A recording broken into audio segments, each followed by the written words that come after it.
Giratina is one of the very best decks in format, but I believe there are a lot of bad cards being played in the Giratina list right now, so I was determined to build Giratina differently. So after dozens of hours of testing, building, and theory crafting, this is the list I ended up with. And I was so happy with it, I decided I was going to bring it to the NAIC. So just looking at this list, there are already quite a few things that jump off the page as not your typical Giratina list. I see the one thing that probably people notice immediately is only one water energy means that you cannot ever attack with Radiant Greninja, and of course the having 4 jet energies is also usually lists are running about 2 to 3 jet energies. And my reasoning to only playing 1 water energy is people are dropping Manaphy against you immediately anyway, and I just want to have actually good cards that help me set up and get into the game. Like Jet Energy is so broken in this deck, being able to get multiple flower selectings, being able to get Giratina in the active spot, get Snorlax, get Luxray in the active spot. So if my deck's biggest weakness is consistency, like my overall matchup spread is amazing. If I get into the game, I'm probably going to win most of the time. It just seems sort of like a no-brainer that if Radiant Greninja is not integral for my deck strategy, I might as well just trim those spaces to actually help my deck set up. Some of the Pokemon that are a bit unorthodox in my deck are Spiritomb, Luxray, and Snorlax. I'm not playing Drapion just because it's hard to run Drapion in decks without any stadiums because Mew can just drop past the peak. We have no way to bump it, so you really can't get any value out of that card. Also, Spiritomb does have utility against Lugia, being able to shut off their Lumineons. I want to have Luxray to boost the Chin PAL and Lugia matchup.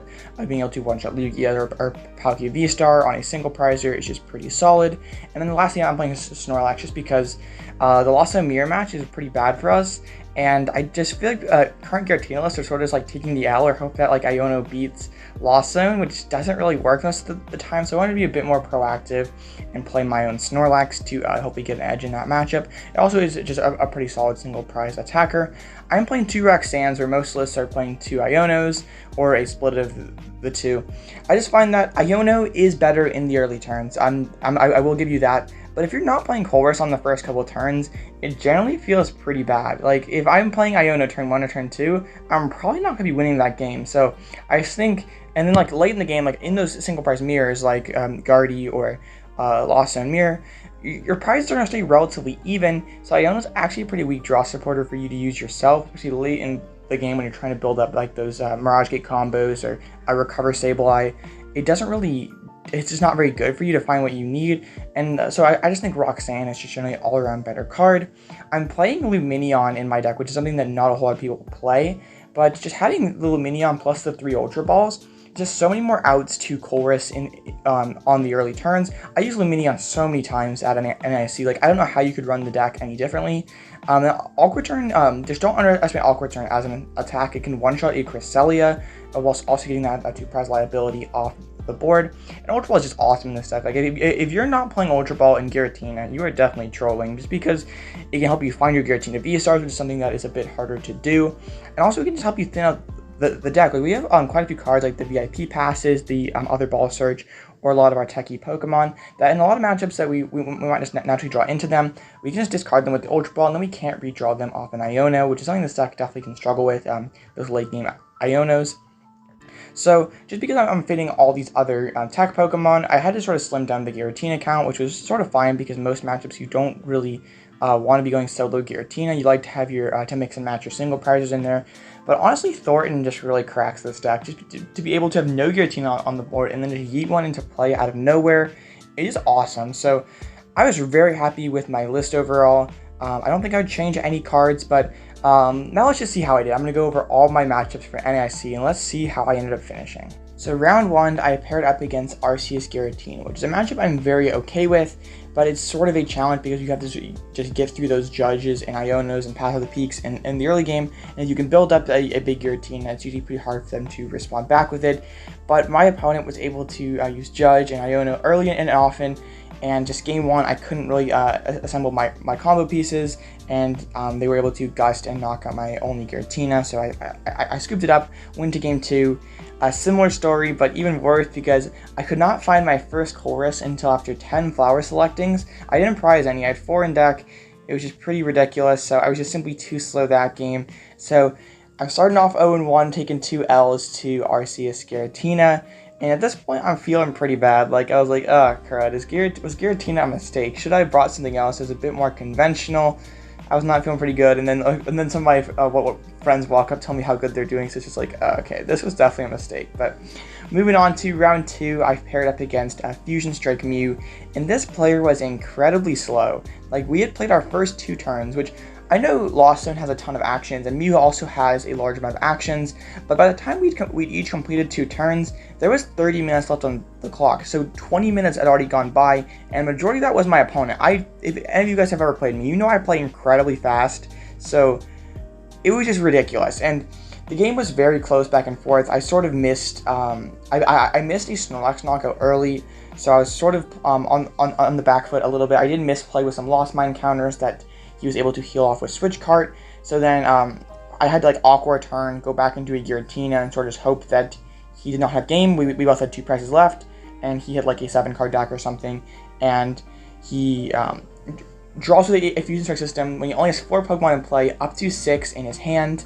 So I call over a judge. He's very upset because he drew game off that Fusion Strike system. So he is trying to argue that since he had game in hand, the penalty should be different, but the judge assesses him with a double prize penalty. He appeals it to no avail, and that is that. And while the judge call happened, a time was called, so we got a 7-minute time extension to finish game 2. So I knew as long as I got like 6 Pokemon on the board, I just played my game. There really wasn't much that he could do, so I got double Battle VIP Pass, and pretty much that was that. So he was very upset and pretty salty afterwards. But just sort of how it goes with Pokemon cards.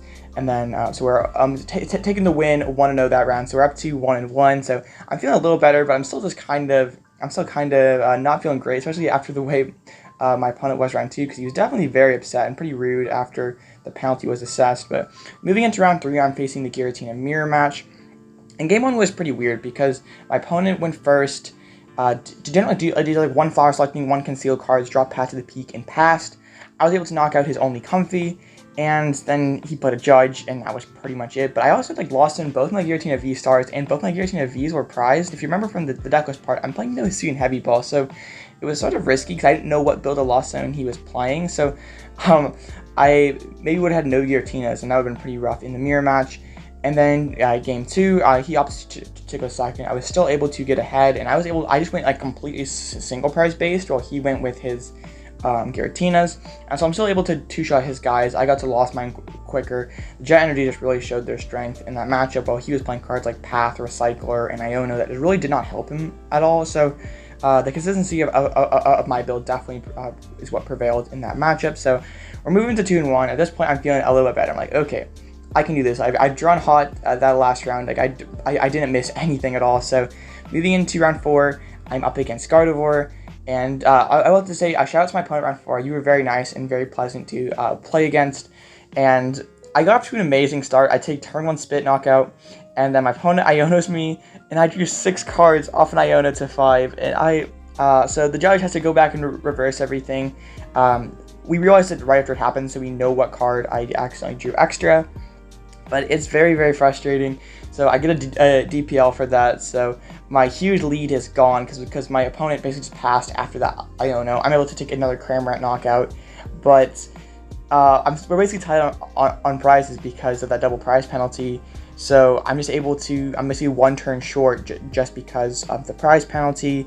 And then game 2, I just don't get going too quickly. So without the DPL, this game would have been a tie at worst for me, just because when we finished game 2, there's like 10 minutes left on the clock, so probably not enough time for a game 3, but I'd say a fast game definitely favors my deck. So I was very disappointed I pride myself for not making silly mistakes like that, and unfortunately, like that just sort of, I was pretty upset after that. I tried to keep it upbeat, but I was pretty frustrated. So at this point, we're 2-2 now, taking 2 L's to Guardy, so we can't afford to lose another game the rest of the way. So I'm feeling pretty upset, but round 5, we get paired against Lugia, so I'm very happy to see this matchup. This is like the first matchup I've really been like happy to face. I'm able to quickly 2-0 my opponent. I was able to really show off this match was really easy because you go Luxray and then set up 2 Giratinas, and there's very little that they can do.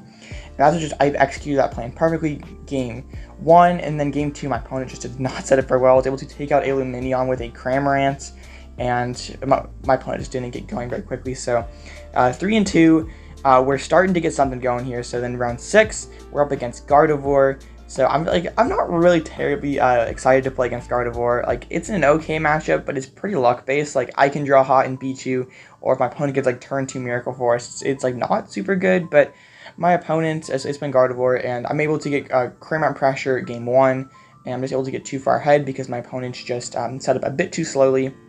I'm able to get an insane amount of value with my Sableye. They bench Manaphy despite not having, despite me not playing enough water energy to attack with Greninja. I always love being able to get concealed cards out a water energy, and then my opponent being like, oh, he plays enough to gate. I gotta prioritize Manaphy over a Waltz or something. So I was able to get like insane Sableye value that game, able to take out like a Kirlia and a Manaphy. So it was pretty sick. And then game 2, I got 7 in the loss zone, going second with a Colress, 3 Flower Selectings, and an Abyss Seeking. Unfortunately, my Cramorant was prized, so I couldn't get that pressure early. But I was able to get Lost Mine very quickly, and it was just my opponent couldn't like keep up with that Lost Mine pressure. So we're 4 and 2. We just need 2 more wins to solidify our spot in day 2. So I'm definitely I'm feeling confident. I feel like I can. I got 2 more wins in me. But, so moving into round 7, I get paired against Arceus, Duraludon, Umbreon, which is a matchup I'm very happy to see. I think it's one of this deck's best matchups.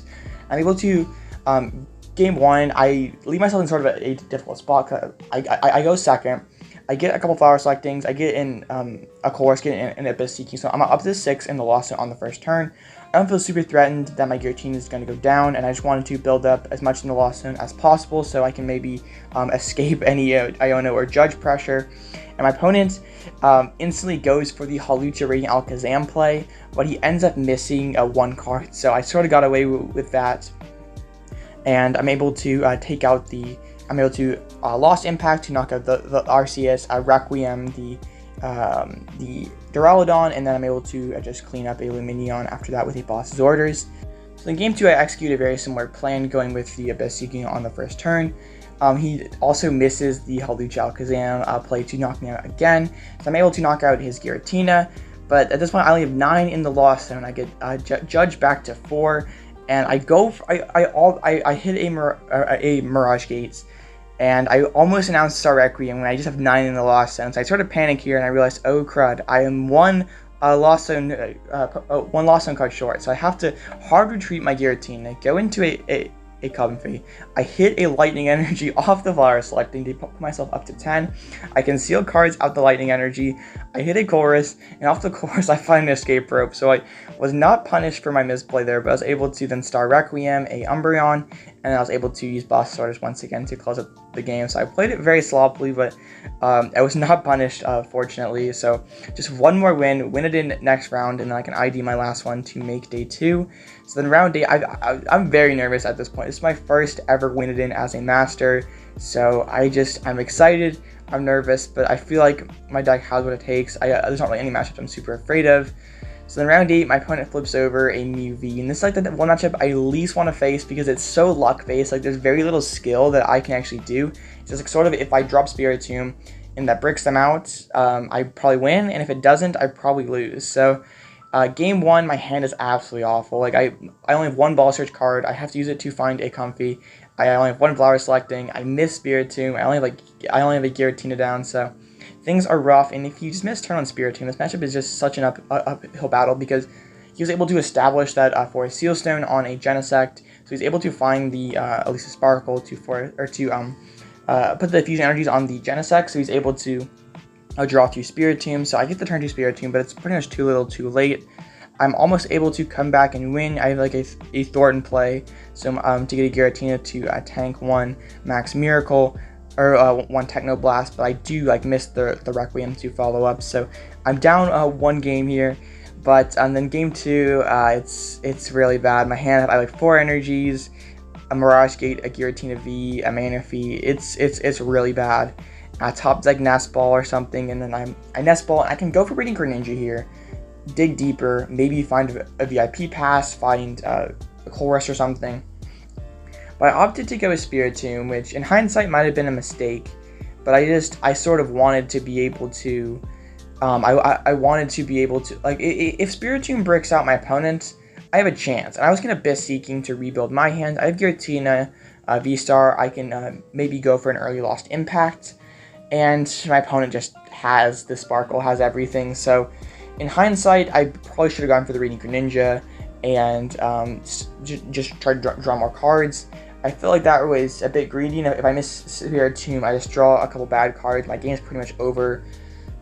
So I just pretty much draw nothing. I attach pass for another turn, and my opponent is able to like build all their fusion energies into play. I start using Melodious Echo, and things are quickly over from there. So it was very disappointing to be so close, but yet so far that I mean, I pretty much didn't have a chance. This deck feels so good when it draws hot, but you just draw cold in games like that, and it's pretty much over. So, a bit of a disappointing way to go out. I would always rather actually be able to play the game in my win-it-in than just like absolutely draw a straight brick where I have pretty much no way of winning. So, I mean, my opponent deserved to win the game. It's not like I messed up or anything, but definitely feeling a little regret about not being at the DPL earlier, not being able to tie that game at least. At least would have made it so I would have had another win-it-in. And after this, I went up, like, if you were there, you went over to, it was connected to the Hilton Hotel, and there was like a little restaurant there, and I went up there just like try to get my mind off what just happened, because I was really frustrated, and I was very disappointed. I was so close, but obviously we cannot make day 2 at this point. And it's kind of funny, then I went up to check out, I had my food, and the lady behind the front desk asked me, "Oh, you competed today?" Because I was wearing my badge and backpack, and I said, "Yeah, I did." And then she said, "Oh, well, like, how did you do?" And I said, "Oh, I just lost my weight into day 2. And she's like, "Oh, it's okay, it's just a game." And I was like, I wanted to tell her at that moment, like, you don't understand how much work I put into this for it just to be a game. But like, in a way, she's right, that there's so much more important things in life than Pokemon cards, and I'm very blessed to be able to to travel to big events like this and play Pokemon cards. And in the grand scheme of things, Pokemon is pretty irrelevant. So, yeah, I don't really know where I'm going with this, but Pokemon just isn't the be-all end-all. And it's just sort of funny how things in that moment like kind of bring you back down to earth, where you're like really frustrated, or you're really you're just like really emotional, and then people like that just like bring you back down to earth, and it's kind of funny how things work out like that sometimes. So round 9, I got paired against JW Creewall, Flex Steady Righteous, whatever you want to call him, and he was very, very nice, like one of the nicest people I've ever faced at a Pokemon tournament. So I'll link his channel in the description below.